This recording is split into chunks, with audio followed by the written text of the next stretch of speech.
What's up guys, Kellen again here with Droid Life, and so I couldn't get out of here without doing a comparison of last year's Moto 360, which is my personal right here, to the new one.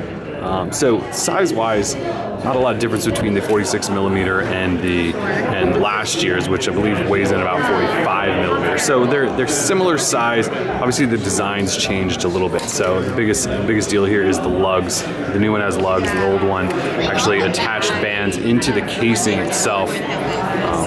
The new one sort of got that traditional lug look. So they said it allowed them to increase battery size. So when you're talking smartwatches, battery is a big deal. So on the side here, button placement obviously has changed. We used to have it in the 3 o'clock position in the old model. The new one is up here in 2 o'clock. And that's basically so you don't accidentally push the button all the time. Makes sense to me. Still have heart rate sensors. They did go with a Qualcomm chipset in the new one. 400 milliamp hour battery in this big guy as well. They also made the bands much easier to swap with this little switch here. You no longer need a tool to shove inside the body down there.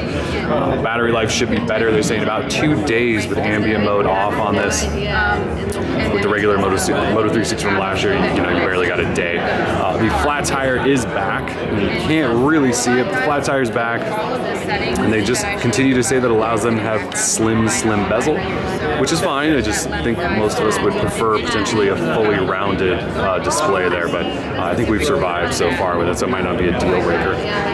And that's pretty much it. The other thing is that they are also introducing a smaller version, which is 42mm, which they're calling the women's collection. So you can just see how much smaller it is than last year's Moto 360.